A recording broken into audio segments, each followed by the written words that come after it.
She really didn't have to do him like that. She was just being petty. So I watched The Imaginaries, which is a Studio Ghibli inspired film by Studio Ponic, the same studio that made Mary and the Witch's Flower, and the movie is about a girl and her imaginary friend called Rajut, and is essentially Foster's home for imaginary friends, but not really.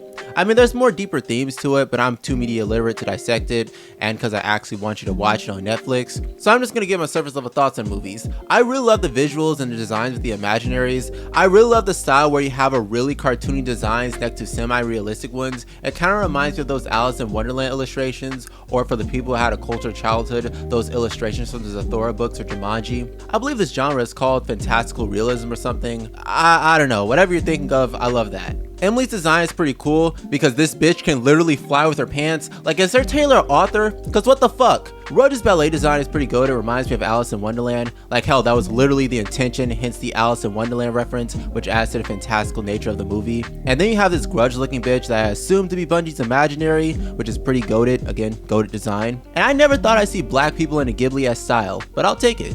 Bunsen is a pretty intimidating villain and isn't above shooting kids. As for the cat, I don't know how to feel about it. I don't like their voice or speech patterns. It's kind of weird. Now as for the plot, I really like it. The opening kind of reminded me of that Something Else YT video where it talked about his wild imagination, and probably was one of the most relatable videos I've seen.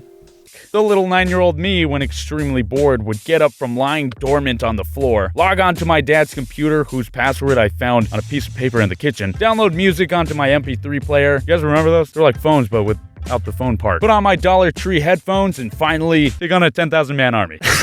When Bunsen was first introduced, I was very confused about the direction of this movie. I went into this movie not knowing what it was about or what it was gonna happen, but all I'm just saying is that Bunsen was way too happy to see a school bus. Like, I thought this film was gonna be much darker than it actually was. And after this scene, I mistakenly let my guard down because there is something traumatizing that happens afterwards. And it really drove the plot forward. See what I did there? If you watch the movie, you'll know what joke I made. Though I do have a few questions on how the imaginaries work, because the way the film presented is that being an imaginary must suck, because your whole being and properties is determined by the imagination of a child, and if that child reaches a certain age or dies early, you're just fucked. And then there's the fact that you can't even interact with the real world unless the kid imagines it, which kind of brings up more questions like, could Roger theoretically be a poltergeist if Amanda imagined him to interact with objects? But yeah, that's all I really wanted to say.